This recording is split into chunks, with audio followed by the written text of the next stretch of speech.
I couldn't connect any more than that with this guy. And he's like living on college, and he invites me to his dorm to help to like do the group work. And he's like eating his food, and he's eating ham, right? He's eating ham. I still remember so clearly. He's eating, and then he goes, "Oh, that's good ham." I looked at that. I've never heard that in my life. I've never even seen someone say, "That's good ham." And he looks at me and he's like, "Do you want some? Like, you have ham where you're from?" What the fuck? Yeah, nah, I'm good, bro. I'm fucking gonna go home and fucking get some pork rolls or some shit, bro. I got better shit in my area. We're joined by Phillip Liao here today. Phil, aka Philly or Chili, represented Australia for the 2018 Commonwealth Games in Olympic weightlifting, finishing with a solid 205 kilograms in total.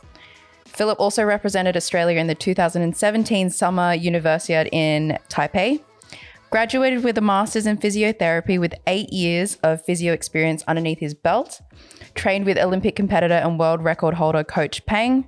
Phil has also competed and won in kickboxing tournaments, completed a self-imposed marathon. He's written a whole memoir/book. Phil's also about to take on the life as a digital nomad. Is that correct? That's right. Now he runs an online health coaching business and a digital education platform called the M3 Initiative to empower other individuals and coaches in the industry. Yes. Welcome to the podcast, Phil. Thank you. That is such a great intro. Can you give me that later? You can use it for your bio. I was like, what the hell? We're gonna clap. We're gonna clap. I was like, I didn't know I did that many things. Nailed Thank it. you. Good job, babe. We tried really hard. Thank you. It was a Good collective. job. Oh, self-imposed marathon. I was like, yeah, I did do that. Oh, wow. Yeah. That's Thank you. That's a massive list, by the way. Yeah, done a lot. And how old are you? 29 this year. That's insane. I feel like an underachiever now. So tell us a little bit more about your experience. Obviously, everyone talks about the Commonwealth Games, right? Mm-hmm. Yeah. Is that where you guys want to start? Like at the Commonwealth Games, what happened there? Yeah. Do you want to take us through that experience? Yeah, sure. I reckon I'll start like maybe in the very beginning. Let's start in the beginning. Yeah. So like I was kind of just doing powerlifting for a little bit at university, and I was really bored. Yeah. It's such a boring sport. And I thought, okay, I want to do something different, but I don't know what else to do. So I was in the library one day, and two of my friends were into CrossFit at that time. And they just kind of sat me down and said, "Hey bro, I want to try something." And I said, "What?" They go, "Weightlifting. Let's try that." And then I kind of thought about it, and I YouTubed it a little bit, and all the Asians are really good at it. So I thought, fuck, I'm Chinese. Like, I should be okay at this. So then the next day we turned up to this Burwood PCYC when he was still there. And I met my coach who took me to the Commonwealth Games. His name's Rob. So I met Rob, and he just goes, "I bet you will fall on your ass the very first time you try and snatch." But I didn't. And then from then on, I was just hooked. So that's how it started. It started more as just, I was just bored. But you know, when you do something for the first time and something just feels right, you know, like I don't know what you guys. Like it clicks, right? It just clicks. Yeah. And you feel like this is something that you were meant to do. Yep. That was my moment. It was the first snatch I did. I thought, holy shit, I think I could be really good at this. And then you probably had all your mates go, "Whoa, good job." No, my mates were more like, "You fucking knew it, you're Asian." That's why. You can squat. Yeah, because like my coach actually said to me at that time, he goes, "Show me your overhead squat." And I did it, and I had no problems my first time. And he felt kind of bad about it because he's white. He goes, "Look, I don't want to come off the wrong way, but like you Asians just seem to get that movement really easily." You've got the mobility for it. Yeah, cool, man. Like, mad. And that was it. And then I just I really enjoyed it as well. And so I stayed. And then within the first month or so, it was clear that I was progressing faster than people who were starting at the same time as me. And I think I was young and I had a bit of an ego too. And I was like, oh, I'm getting pretty good. So I just kept doing it. And then like I fast forward to the end, but that was about 6 years before I made the team. But from the first 4 years, I was just kind of doing it as a hobby, just enjoying it for what it was. So how old were you when you started? I was either 19 or 20 when I started. Yeah. Either pretty 19 young. or 20. Yeah, I was pretty young as an adult, but I was very old as For powerlifter. As an athlete, I was very old. Most people start about 13 or 14. Really? In weightlifting, yeah. I remember when I was 13, 14, my brothers and family used to say, you can't train, you shouldn't train because you get too short or something. Yeah. Yeah. Oh, I have heard that. Yeah, and then you find out you're going to be short anyway. So. Yeah. Well, I was hoping You're like, that I would nothing to grow. lose here. Yes, I'm short. Sorry. Yeah, and then that was like, it kind of just took me to this place where after about 4 years, we realized that my numbers were actually like top kind of 5 in the country. And then I thought, well, my coach says, why don't you actually compete or something? And I went, well, fuck, why not? And so I did it. And within my first year of competing, I came second in the country. And then after that, Pretty impressive. it was impressive, but I have to be a bit Conservative? It's not like self like, what do you call that word where you have like you downplay your own achievements? You know, that it's like not traumatizing, but like Depreciating? self-deprecating. But I do have to say that in our country, the pool of athletes in my weight class was quite low. Yeah, I was going to say, because it's a weight class thing, right? Yeah. And what weight class was that? It was in the 62 kilo weight class. Yeah. And we're in an Anglo country, so most of the guys are quite big. So there were not many people for me to compete against in the 62. So then, like, it was a little bit easier for me to excel amongst the category. And then after I got my first taste of how good I could be, I went maybe back and forth with myself for a year, thinking whether I should do it. And then basically I just decided, like, I'm going to have a go at the 2018 qualification period. And then I made it. How did you get from competing to deciding that you wanted to do Commonwealth Games? Or did you just climb the ladder? So I climbed the ladder for a little bit, and then I think it started when I was really young, actually. I've always had this feeling, and it sounds a bit egotistical when I say it, and I don't like to say it very much, but I always felt like I was meant to do something extraordinary. I always felt that. Even when I was young, I always felt like for some reason something didn't make sense. I didn't want to be living this life. It didn't suit me. I always felt like there was something more for me out there. And when the Commonwealth Games came up, I felt like I think this is something that would suit well with, like, deep inside my soul. Yes. And then at the time I was dating my Jane? girlfriend. I was dating my girlfriend. Yeah, that makes sense. So I was in a relationship, and we were together for like 6 years at that point. So it was a very long one. And not that didn't feel right, but it was more, there was something so deep and individual about choosing to go for the Commonwealth Games that kind of resonated with me, because I like the idea of not having a safe path. I like the idea of throwing everything away and just kind of going head first into the journey. And then it just sat with me for 6 months or so, because it was just this back and forth. I kind of had this inside part of the Asian upbringing, you know, be safe, sports play, you're never going to get anything out of it. And even when I first started weightlifting, everyone was telling me, this is just a sport where it's for fun.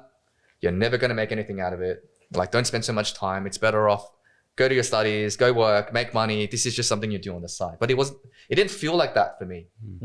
And then when this opportunity came up, I felt like this had to be the main thing. Like, this had to be, and I didn't have any role models to look at, because in our community, how many Asians do you know took the path and just went, fuck it, I'm going to go for this sporting achievement.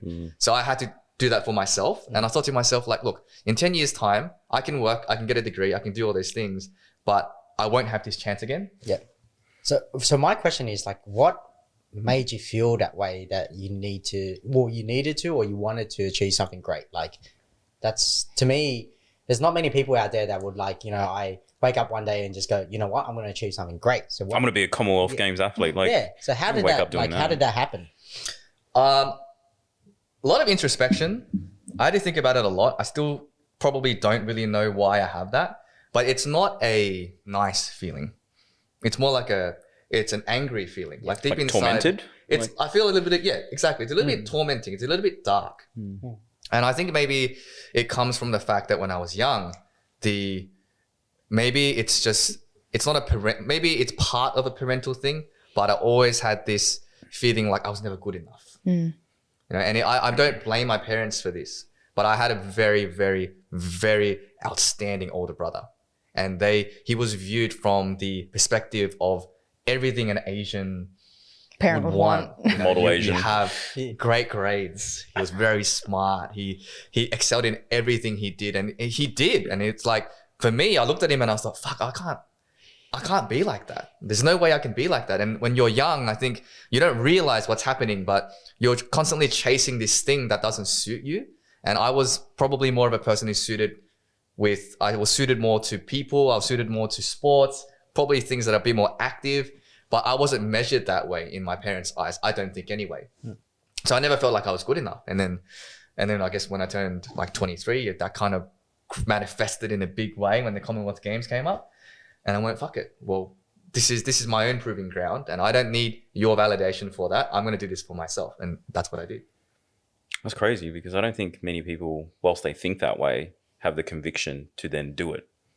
Yeah. Yeah, a lot of people will end up just giving up. Yeah.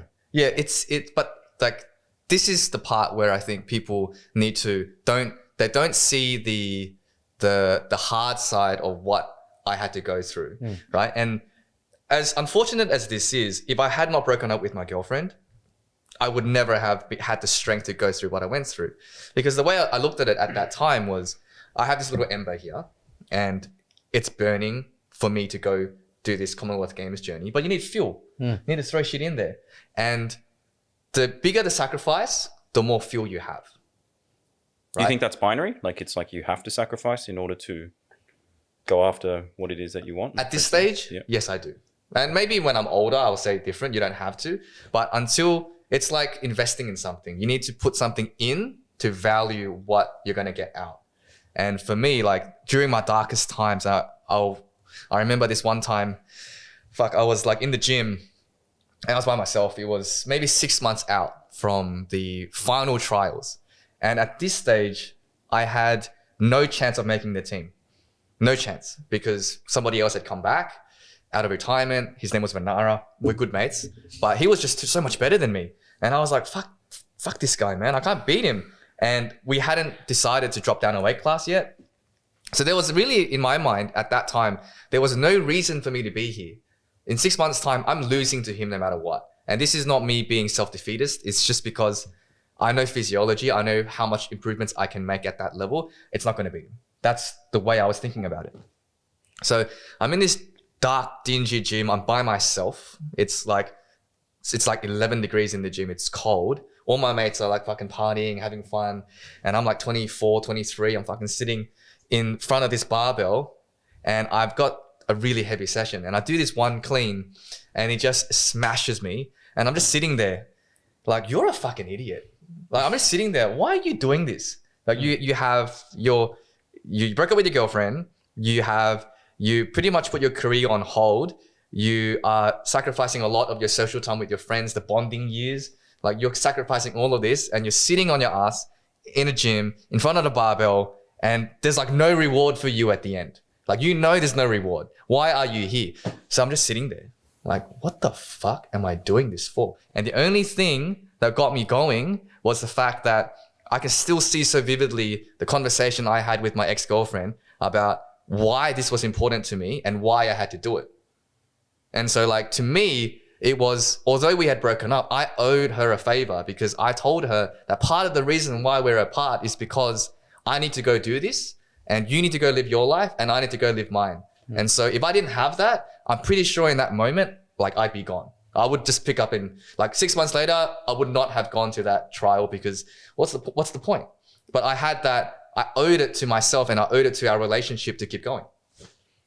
I get it. I totally get it. Like you've made sacrifices and those sacrifices mean so much to you that now you can't give up. Yeah, exactly. You have no way back. Yeah. It's like, if I give up now, why? What a waste. What a waste of everything I went through. 6 years, probably like could have been something more. Why go through all of that if I'm just going to give up now? And so like, that's what transpired. Took a whole different path. Yeah. Yeah. Yeah. It sounds like you had a huge fire burning in you, right? During that whole time. You're talking about like adding fuel to it. Yeah, yeah. What do you think, like, what was your upbringing like to get you to that point, do you think?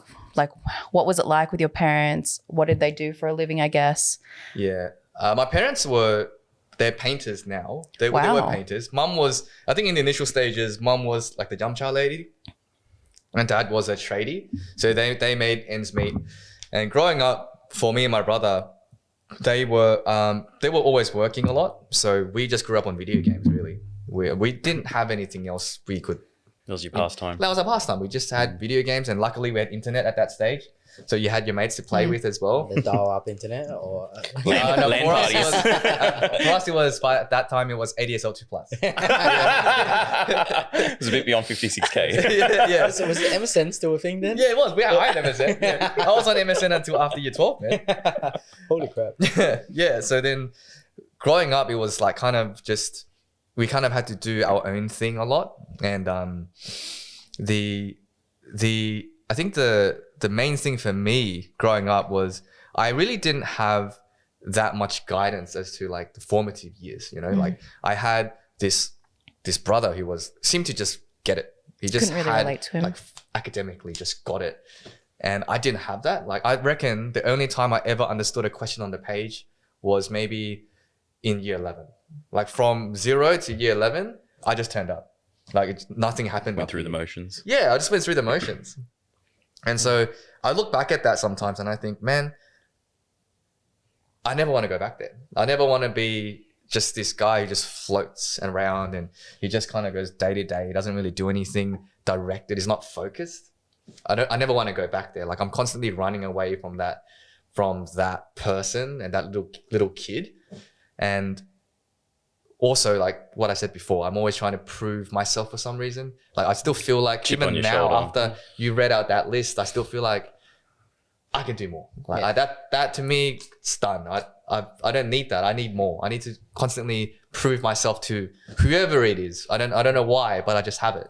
I think, to be honest, like that's like a gift to me, like to someone to have that much fuel and fire. And I would say, like, don't give up on that, like, and don't think of it as a negative thing at all, because it makes you achieve some crazy stuff. Yeah, it does. And I think I used to side with you as well. Yeah. And it is great when I'm achieving things, but I also have a problem where I can't just sit there. And I want to sit there sometimes. I want to just chill out for like 6 weeks. Just tell me to do nothing. But I can't. And I just have to, when I chill out, suddenly my mind goes, you're fucking lazy. Like fucking start doing something. You're being a pushover. You're wasting your time. Like what the fuck are you doing? And like that's tormenting for me. And if I don't listen to that voice, it just gets worse and worse. So then I have to go and do something. So I'm kind of like always in between those two people. So if your parents weren't there sort of like pushing you along, right, because they were always working, and you were sort of going through the motions, you know, through school and studies and that sort of stuff. So where does this drive actually come from? Is it because you see your brother? Is that an influencing factor, or is there something else that sort of drives you along? I don't know. I honestly don't know. It's like one thing I know, and this is very raw, it's very physical, is when I compete and I'm in a situation where you put a challenge in front of me, especially in kickboxing. If I'm sparring and we're sparring hard, you can hit me really hard in the face. All that does is make me want to hit you harder. And I know I have that, and I know that a lot of people need to develop that, but I've always had that. Even when I played rugby back in, really stupid by the way, if you're Asian and like in high school and you play Islanders and fucking Lebanese people, like don't play rugby, bro. You're gonna get fucked. Anyway, I learned that the hard way. But like I would be running against this guy who's 100 kilo and he'd smash me. But when I got up, it wasn't like, oh fuck, I got smashed. The rational thing to do is, I'm gonna smash him. yeah, the rational thing to do is like fucking get off the field, lad. You're gonna get fucked up some more. But then for me, deep inside, it's just this anger, like fuck you, let's go. And then I would just keep going and going and going. So I don't know where it comes from. I really don't. I just know I have it. This is the competitive nature of you, probably. Yeah, I think so. I think so. Can't explain it. I just have it. Interesting.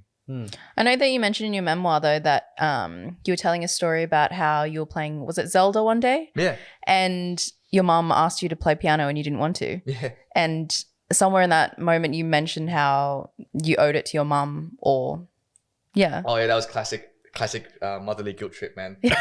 Classic. It was like, I think the story went something like this. I was 15 or something, and we were driving to our piano class, and I had finally worked up the courage to tell my mom, hey, I don't want to do this anymore. So I said, hey mom, I don't want to do this anymore.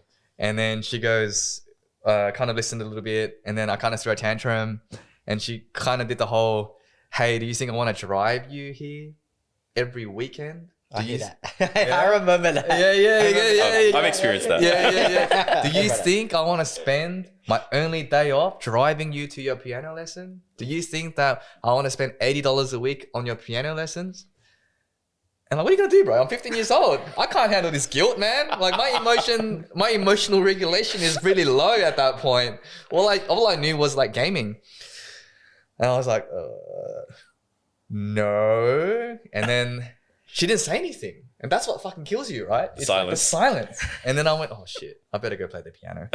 and then for that, like until I finished, I never really raised this as an issue anymore, because how that played out was it made me feel so guilty. Selfish, right? Yeah, like, how could you be so fucking selfish? And I was like, oh yeah, shit, how could I be so selfish?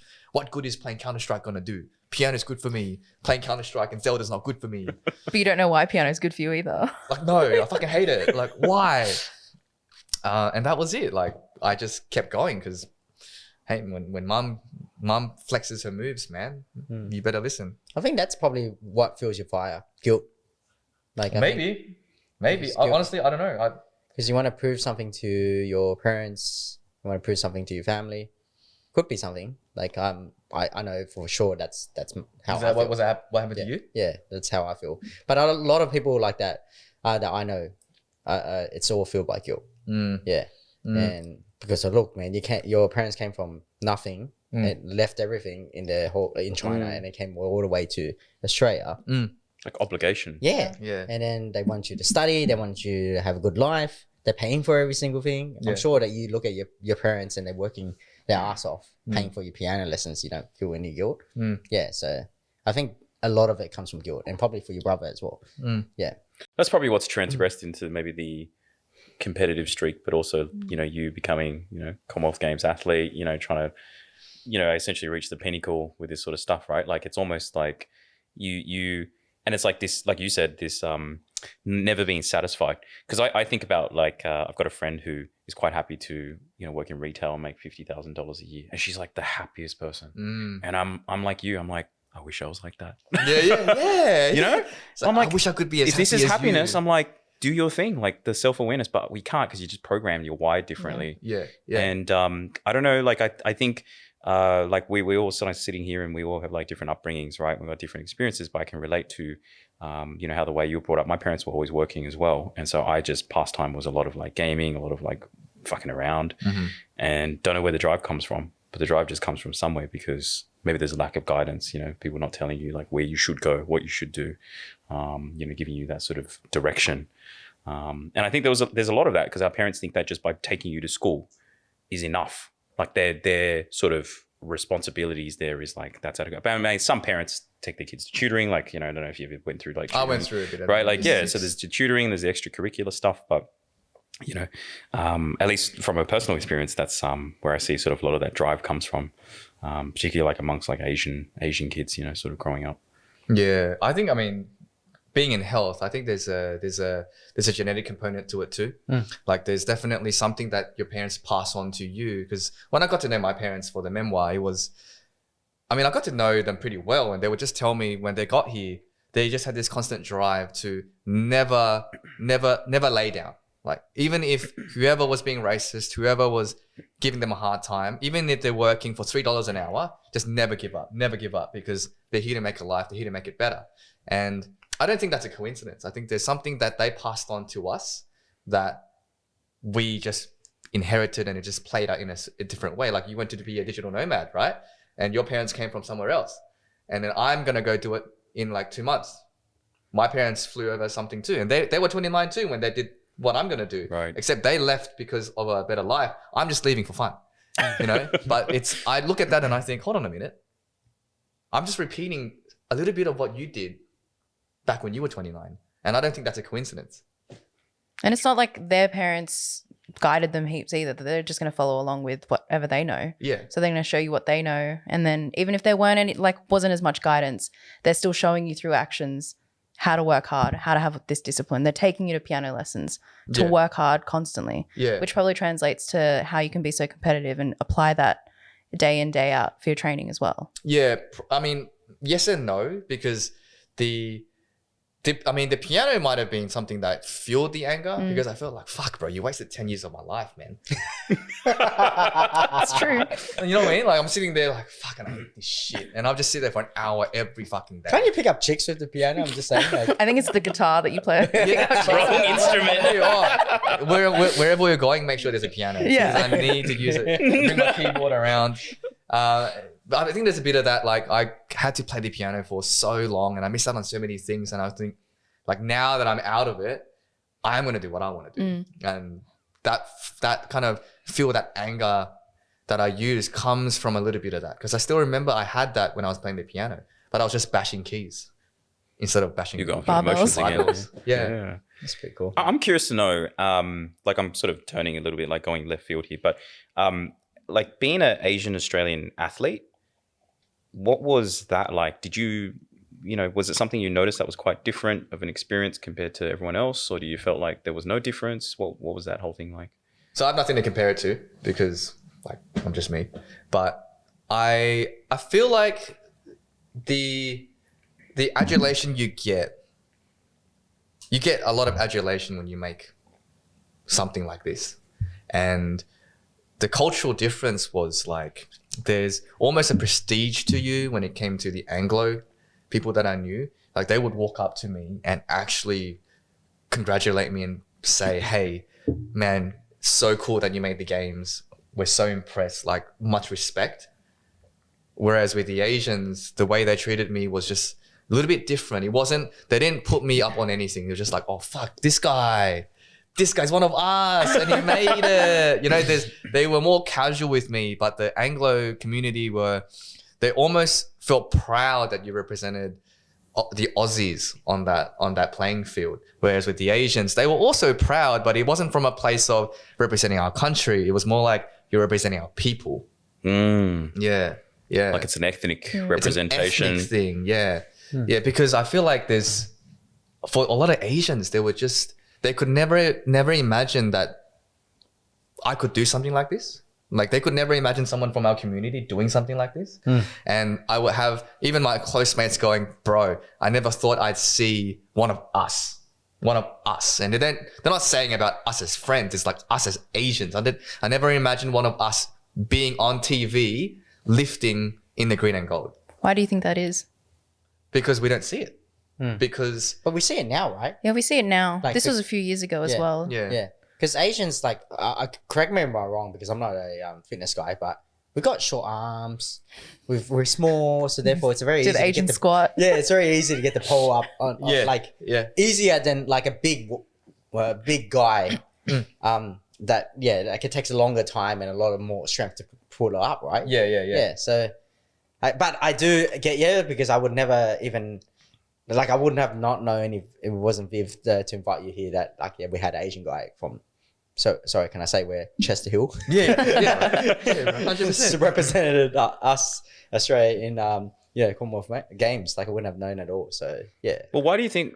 I want to I have my own thoughts about why there are not more Asian Australian athletes. But in your opinion, why is there not more? We can't imagine it back then. Like no one could imagine it. It's kind of like when Shang-Chi came on the screens. Everyone's like, holy shit, there's an Asian person. Asian lead, you know. Whoa. It's kind of weird. It's kind of weird. Like, and then we're all like, he's not that handsome. No? all the Asians like that. He's not that handsome. I know better people from TVB. But also the mindset around sport for our culture is so different. Growing up, you're not encouraged to do it any more so than a hobby. Just recreational. Just recreation. And even like weightlifting, you're going to hurt your back or you're going to hurt yourself, blah, blah, blah. Look, I did hurt my back, but it wasn't that bad. And I think that's where it comes from. Everyone's so kind of entrenched in this mindset a collective Asian mindset, immigrant Asian mindset of you were just supposed to play it safe, get a degree, work, buy a house. And then somebody comes along and just breaks away from that. And they're like, holy fuck, what? Like, what's happening? And then it just kind of plays out that way. So it's almost like someone has to, it's like impossible is only impossible until someone makes it possible.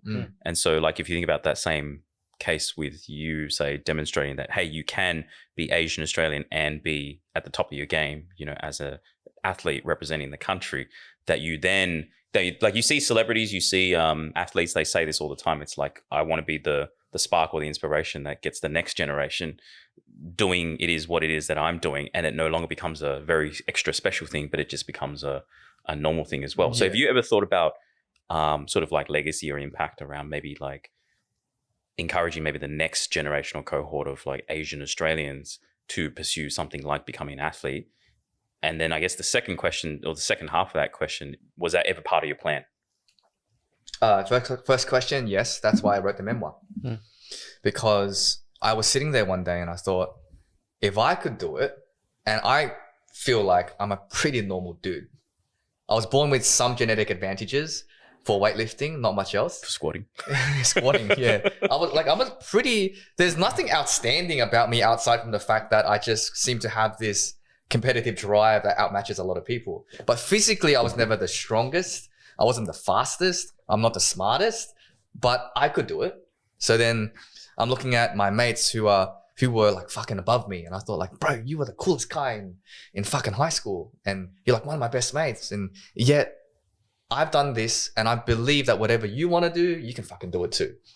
And so then I wrote it because I feel like whoever I'm writing this for is me, or like whoever is kind of like me from 6 years ago. Right. And like here, if you're 18 years old, 17 years old, fucking read it. You don't have to go, if you're Asian, whatever you are, you can read it and you can see that somebody just like you kind of got out of that mold and did it. And this is the story. So yeah, go for it.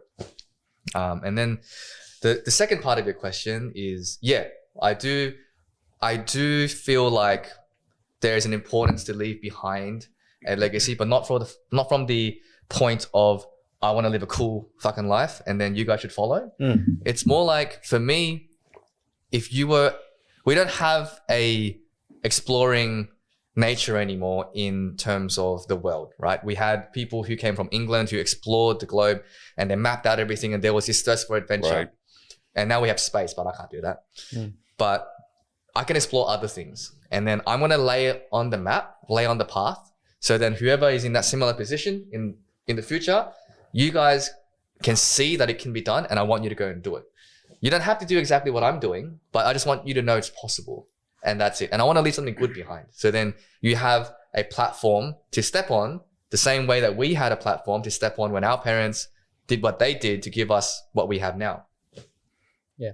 Do you think Asian representation is a really important thing then for younger people now, especially Asians?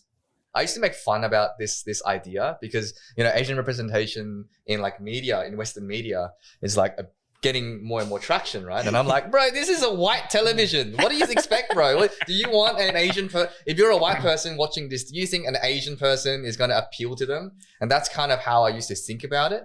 And I still believe that to some extent, right? You got to attract your audience, whatever it is. But I also think that the more Asians can see themselves in a particular role and doing a particular thing, the more likely they're going to want to do it. But also the parents are going to see it and go, you have to normalize it, right? Yeah. I kind of see both sides. I kind of take the piss out of one side, but I do believe it's important and it should be something that's encouraged. The right kind of representation. Yeah. Like you shouldn't put an Asian person on television just because he's Asian. Yeah. Like he's got to be talented. Purpose. It should be a purpose. They got to have merit to their selection. And it's the same thing for a white person though. Don't put a white person on just because they're white. They've got to have merit. Instead of being the token Asian, they want someone to actually represent like an Asian person. Yeah. Exactly. And like I've met some fucking badass Asians, man. And we got to get these characters on television. We can't just be the the geeks and the guys who go to computers. Yeah, typecasted And the fucking ninja. Like, Yeah. sure, like some people are ninjas, but we'll fucking do other shit too, man. Yeah. But I think Asians are like always taught to be silent and quiet, and I think that's how we got through the shit that we had. Stay in your lane. Yeah, type. stay in your lane because, like, you know, we came from another country.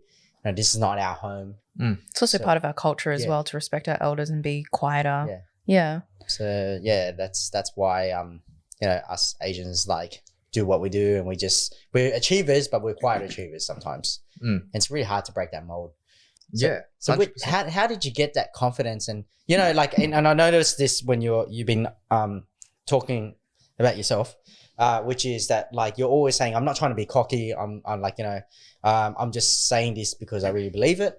Like, how do you, like, there is a sense of sometimes you feel like you're being too cocky, and Yes. you're like, and I get that too. Yes. So I just want to see like how do you stop yourself from being, you know what, I'm like, you know, I'm not trying to be cocky. I'm just trying to pop myself up to achieve greatness. Yeah. If you get my question. I know what you're saying, because I work with Claudia. And it just came down to whether I actually... Sorry, Claudia's a life coach? business coach. Yeah, business coach. Business coach. Yeah. Cool. Yeah. So one of her compelling questions to me was, why do you charge so little? Hmm. You know, like Asians are like, oh, if I charge high, I'm bad. I'm greedy. That's something that I grew up with. And that's something that got me thinking, like, maybe I don't value my time enough. Maybe I don't value what I'm saying enough. And where the confidence comes from now, and I'm constantly working at it, is I need to understand that if I don't back myself with what I'm saying, then no one's going to believe me. I need to believe it myself if I want people to listen to me. And that's kind of where it comes from. Yeah. And if I keep going the way I'm going, which was, let's not act in a confident manner, then my life's probably going to stay the same. And I don't want my life to stay the same. I want it to go to a certain place.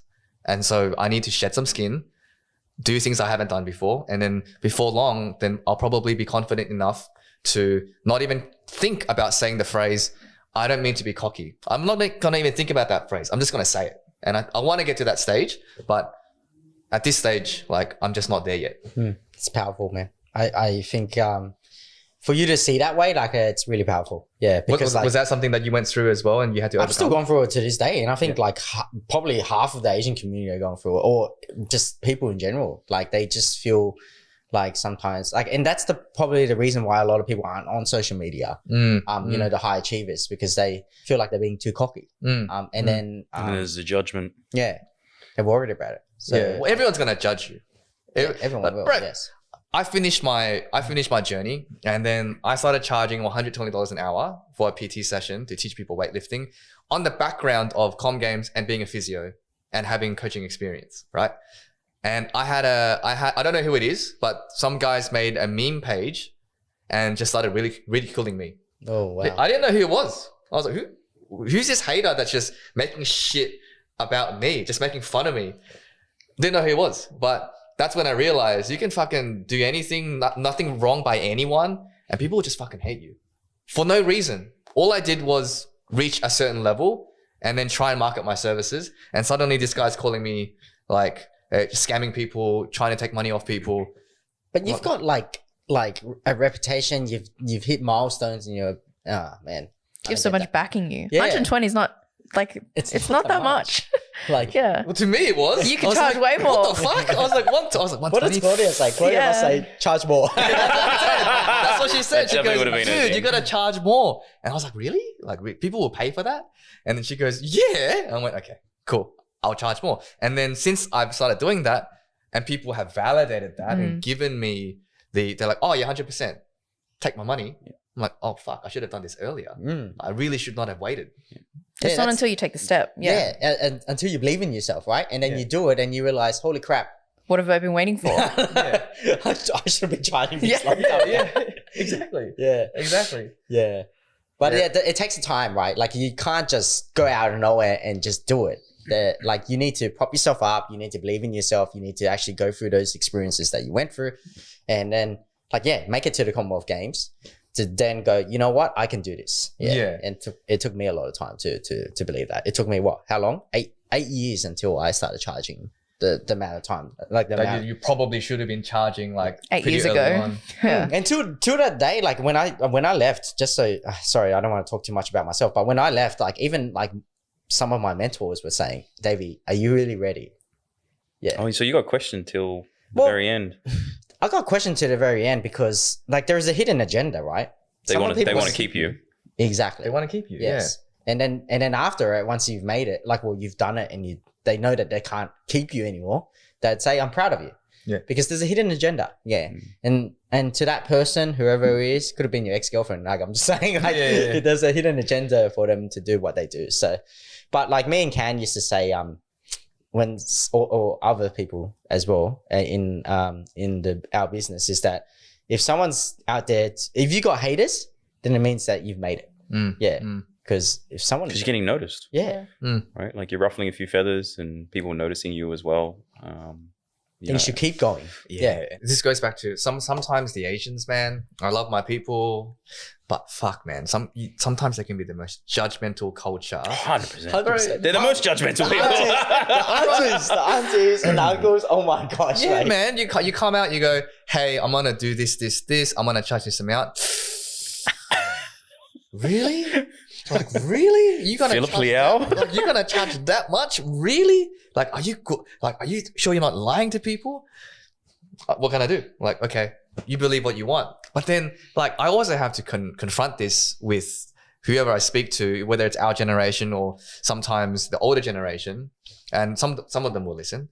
But I say to them, you know, the reason why our people haven't really, we've grown as a people, but we haven't excelled in that financial kind of bubble is because you guys are always competing on price. The first thing you guys look at is price. That's the differentiator. You know, like you guys like I say this to my mum sometimes. I don't even need to tell her what it is. I just say $60 and she goes, oh, expensive. I go, bro, you don't even know what it is. Like, you don't even know what it is. Like, you don't even know. I said to her, look, I'm going to pay for Tai Chi instructor to our house so you guys can train together, right? It's going to cost me like $60 to $70 an hour. I'll pay it happily. She goes, 60, 70? That's expensive. And then I looked at her and I said, I charge like $120 an hour. Do you think I'm expensive? She goes, oh. Okay. Phillip, you're worth everything. Every dollar. She's like, oh, okay. If you put it that way, then she believes me, you know? Like I actually have to. You got a Jedi mind trick that stuff, right? It's just us Asians. Like my mum, like mum and dad take them out to eat and, you know, they won't say it's good until they look at the price. Yeah. If it's more than $50, not good. Yeah, exactly. Oh, too expensive. No value. No Waste good. of money. Yeah, you're wasting money. Freaking inbuilt in us. Like it's insane. Like I'm sure there's other cultures and other nationalities that have that same problem. But yeah, Asians is like literally inbuilt in us. Everything's to charge too cheap. Yeah, everything's just price. Does your do your parents or does your mum, now that you're, you know, let's say quote unquote successful, like you did the Commonwealth Games and all that sort of stuff. No, I'm not married yet. Not So you're not a success story no yet. kids yet. No kids, not married, not successful. Do you know if she talks to like friends, family, and that sort of stuff about you in the light? Like, oh, look, you know, my son's like Commonwealth Games athlete. He's done you started this a and business too, right? Yeah. Like, you've done a lot of stuff. You wrote a book about cheese yourself. stuff. You interviewed your parents. Like, you know, half of us don't even talk to our parents anymore. Like, so they're not proud. They don't tell you. Look, you don't hear that stuff, man. I think. Look, my dad told me once that he was proud, and we were fighting that. Wow. Okay. Right? He was like fighting about something fucking stupid, and he just like for some reason he got to a point and he just said, "I'm really proud of you," and then he broke down. So he started crying. That's crazy. And then I had to go chase him and go like, "Hey, bro, come back! Like, it's cool. Hey, bro. Like, yeah, it's cool." Like, and that's when I realized these are just people. Like, my parents are people, and like, if I put myself in their shoes, they came when they're in their late 20s, early 30s, probably gone through their own trauma. They have all this shit that they haven't processed themselves. Yep. Mental health, what's that? Like, they don't even have the knowledge that we have to deal with all the shit that they went through when they got here. And so to see him break down just by saying he's proud of me made me like realize that it was so hard for them to say something like It's a that. communication problem. Their generation cannot communicate with us. Yeah, exactly. Yeah. So you have that, you with your parents, because I thought like you and your parents are pretty tight. So you guys aren't tight. We're pretty tight. Yeah. We're pretty tight. Like we can joke most days. We're probably more friends now than they are my parents. Were they always like that with you?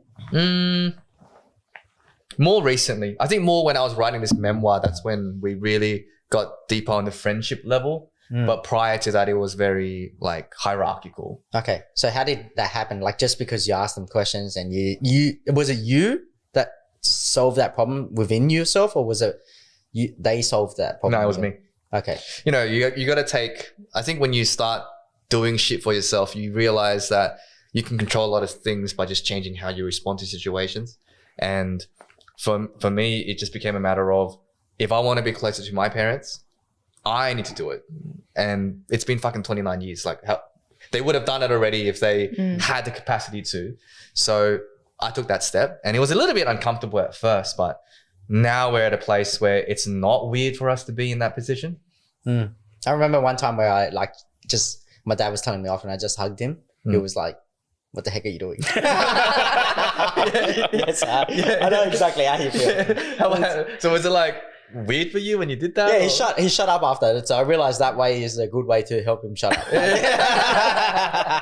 So I get, but yeah, I know, I get how you feel completely about the whole communication thing. So yeah. If you were to ask me, I still struggle though. I'm nowhere close to where you're at completely at all. So But that's like the whole root of like the entire culture. It's like, especially like the dads, they're like the most stoic, emotionless. They have to be the father figure, alpha dominant male who's, breadwinner, holds the house down, and they can't show any weakness, because if you show weakness, if you show emotion, it's a form of weakness. And I think a lot of them grapple with it. I would say, my dad still definitely has the same issue. Like I've probably only seen him cry once or twice, and that's like grandparents passing away. That was the same with me. Right? Yeah. Like it's the only time. Me too. Right? Apart from the fact that he told me he's Right? It's the only time you see him swept up in emotion. Otherwise, it's very stoic. It's like, it's all solution based. And I remember thinking like, because, our generation is very much like, we're a bit more in tune with our emotions. We're a bit more aware. And, it was like, classic like girlfriend problems. You talk to your girlfriend and she's like complaining, she's really angry. And like, because I'm like thinking like I'm drawing from stoic Asian dad going, here's the solution. This is all you got to do. And she's like, I don't want a solution. I just want to vent. I just want to be heard, Right? Yeah. man. So like trying to like learn, like, because we as Asians, I think in our generation, like second generation, I feel like we have an identity issue in a lot of ways, like because we draw from both ends. We draw from like our Western upbringing in a Western society, and then we have the Asian values. Do you ever, like, besides obviously with parents, do you ever like felt like you had that sort of identity issue? You're like I'm an Asian dude in an Anglo country, and I feel like I don't fit in, or are there any sort of that sort of self-talk in terms of like the entire journey? Yeah. I got to work a lot harder. But that's the way I looked at it. I've got to work so much harder than if I was next to an Anglo person doing whatever it is that I'm doing, because the fact of the matter is you like people who are like you, right? And for me to convince an Anglo person over another Anglo person, everything's against me just from the appearance side of things.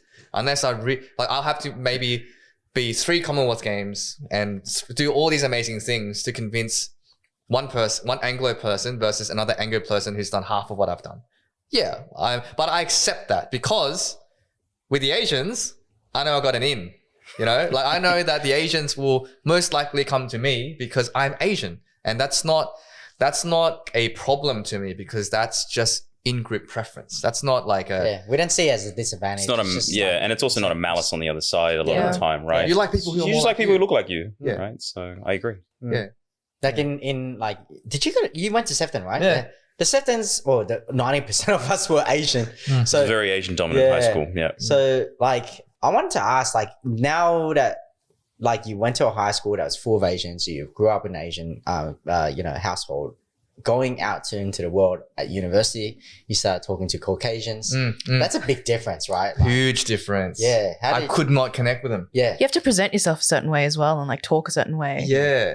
And they would say shit that I wouldn't understand. Yeah. Oh my God. How You know- much? know what I mean? There's so many of They're those. like, I remember this one, I was in an accounting group, right? And this guy. Whoa, be careful. We got the accountant here. No, it was so I was in this accounting group, and my partner was this kid who was like typical upper class, North Shore, blonde, blue eyes. Gets by in life easy. I don't know. yeah. Probably does, because we were talking, and I was like, "Hey, what school did you go to?" And he goes, "Oh, I went to Shaw Hair Flick." I don't even know Like a what that Pantene means. commercial. And then I said to him, like, Shaw what?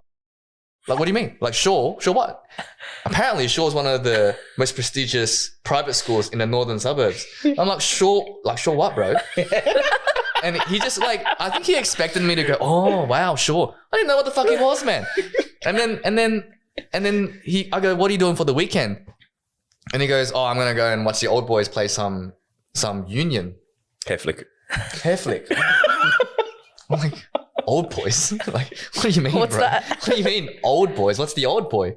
And he looked at me with like, oh, this guy is stupid. Like, this guy is stupid. This guy from a boat. I'm going to start speaking slowly to this man.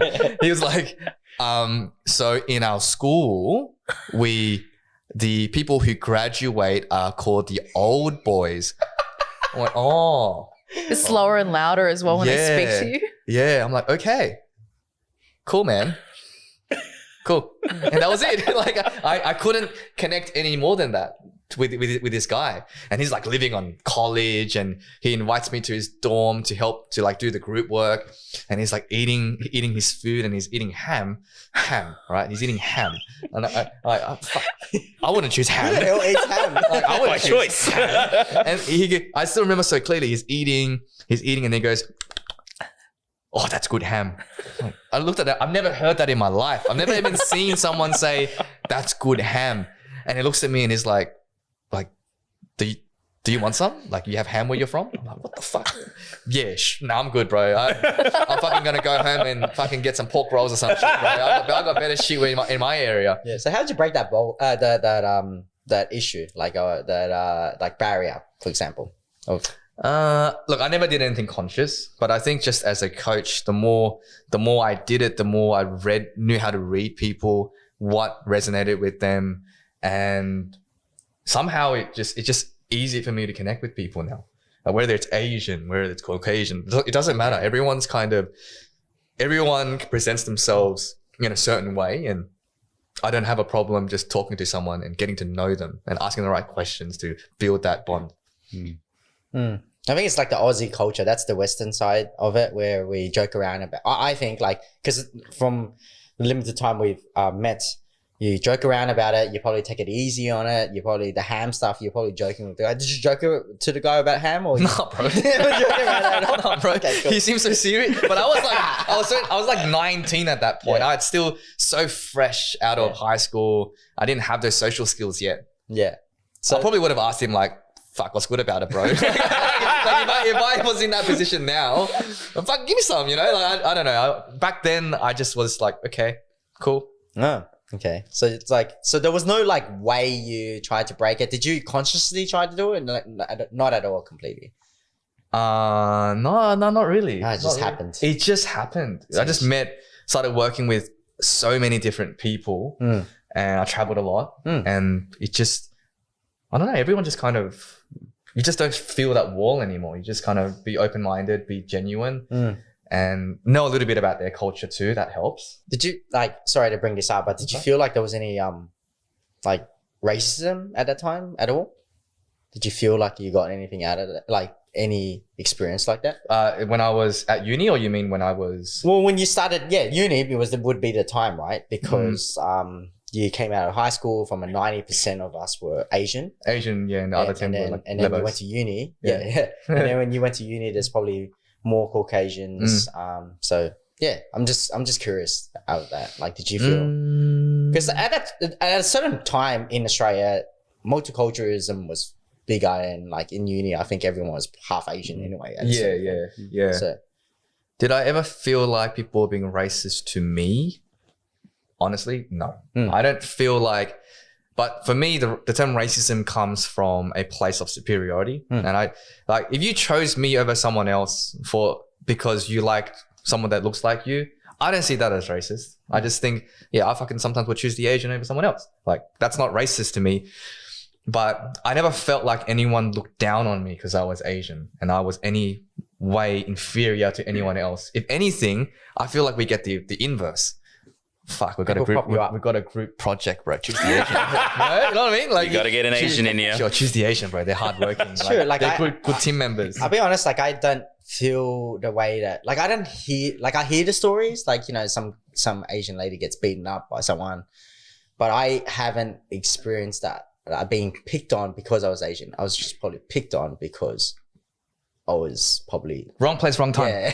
Sometimes it's just wrong place, wrong time. I'm a small guy. Hey, like I got a wallet sticking out, like, you know, I look like I have money or something like that. So I mean, so I kind of agree. Like, but I also think racism is one of those things where, like, if it's like red cars, you want to buy a red car, you see red cars everywhere. You think everyone's racist, you see racism everywhere. So I think it boils down to like your perception of things. Like you think about like cancel culture right now, man. Yeah, it's pretty big. Everyone's sensitive. Everyone's like trying to, you know, like pick a fight, basically. But also people who talk about that, they don't talk about the inverse, which is people also get a lot of good shit because of their race. Like they also benefit a lot because of their race. And like we don't talk about that because it's cool. Like we get it. It's nice to us. It's only when it's bad that people start complaining and attaching a meaning to it. Yeah, that's true. Like as Asians, we do get benefits too. You could argue which side it is, but like when I was hired, for example, in my first workplace, they looked at my surname and said, "Oh, it's Asian, usually very cooperative, hardworking, they're trustworthy. We're gonna go with this guy." And they cheap. Yeah, they cheap. Yeah. They save you money. Yes. Yeah. So we're gonna go with this guy. Like, and that's a benefit to us because our culture is so strong that we have a good reputation. Yes. In that aspect. Yeah. So there's good and bad. Yeah. But I have to say, like, I actually don't disagree with the people that actually say there's racism, because we need people to voice their opinions so they can be changed. Because otherwise we're going to stay quiet again. Yeah. Exactly. So I see that I'm similar to you. Like I'm not the type to like hoard it out. I'm not the type to do much about it. I'm not going to be protesting and all that. But I take life very simple and just take it easy. There's some fights I can make, some fights I can't. But yeah, I agree that like, it's good that you think that way. And there's people like that. We can't have so many people just talking about racism and, you know, how we have it worse than everyone else, because we're not going to get anywhere. We're just going to be guys complaining all the time. Right? And also we have to remember that there are so many good people who are the complete opposite of a racist. They treat everyone equally, and I've benefited from so much of this in my life. My coach is Anglo. Like your Rob, was his name? Yeah, Rob. Yeah. He's Anglo. He's like a doctor, high position max fac surgeon, one of the best surgeons in the country, and he treated me like his best mate sometimes. Like that's, if I go out and say, "Oh, white people are racist," I'm throwing him under the bus, and that's completely unfair and untrue. Yeah, you can't paint everyone with the same brush. Exactly. And I feel like sometimes when we talk about these racist issues and what's happening here, we're too quick to throw that word at it, and we don't kind of appreciate the nuance behind it. We don't want to ostracize all these people who are been so good to our people, our parents during this time. We don't want to throw these people under the bus. Yeah. So we have to be careful with how we use these terms. Sure. I feel like everyone thinks it's black and white, but there's like 50 shades of grey in between. Right? Yeah, 100%. There's like which is so good. many. Like I'm so glad that you brought that up. Well, I brought it up, but you thought the same way I thought as well, which is that like it's not like it's good and bad. Yeah. There's so many good things when like someone treats you that you're Asian and they're like, you know what, I want to help this person. Yeah. And I'm sure Rob, like your mentor, was like, you know, this guy's talented, but also I want to help him because, you know, he's a good dude. Yeah. But also, like, let's turn the lens on ourselves. No one likes to, this is an Asian thing too, it's a pride thing. No one likes to turn the lens on ourselves, our own culture. Are we non-racist people? Like, No, we're the most racist people. No, bro. Like, I know so many times. Asians are racist to Asians. Asians are so racist to Asians. yeah, man. Like, let's also turn it back on us. Are we fucking non-racist? But yeah, like I agree for the guys out there that like, you know, really multicultural, and they just want to make sure that they have a fair chance. Like I get it. There are some parts where it's pretty bad out there. It's just for me, I haven't experienced it as much, and so I don't really have.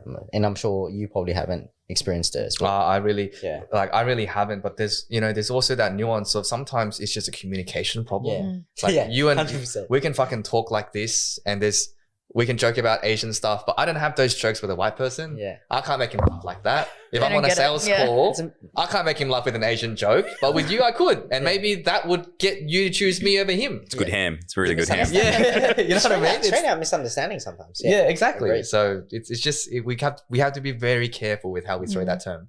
Well, yeah, you go. I was gonna say I was gonna change subject. So I was going to say before we wrap up. yeah, so good, great. Do you have any words of advice for anyone that's looking, or anyone that's Asian that's looking to pursue the same career as you or same path as you? Oh, be prepared. Be prepared for if you want to do it, the end might seem really good, but if you want to have that satisfaction from achieving something so big, the inverse is going to also happen. Like you need to go through the opposite end of how bad that feels in order for you to achieve how good that feels. And if you're not ready for that, like don't do it. If you're not ready to sacrifice whatever it is that you need to sacrifice and feel so shit in order to get something so good, then don't do it. Like that's the price you're paying.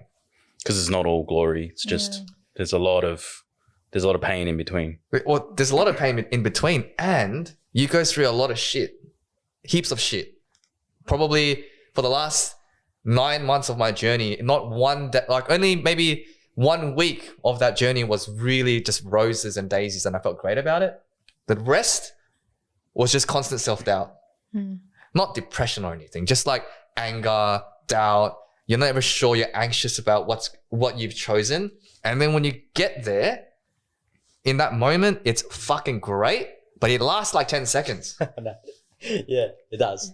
Yeah. And you're like, oh, Is that it? that's all. Like 10 seconds later, it's gone. You're back to normal. You're back to the real world. And it kind of makes you think like, was that really worth it? For 10 seconds of that whole 2 years, was it really worth it? And that's what you're signing up for if you want to do something like that. Mm-hmm. Yeah. I think that's really important for a lot of people to know as well, though. Like, not everyone can choose that pathway, and not everyone can make that decision for themselves either. Yeah. But that 10 seconds was amazing. It's damn good 10 seconds. It's really good. Everyone talks about, you transcend. And I was like, oh, fuck, I was on another dimension, bro. I went to fucking 11th Doctor Strange dimension, level bro. there, Like, man. that was pretty good. Was it worth it?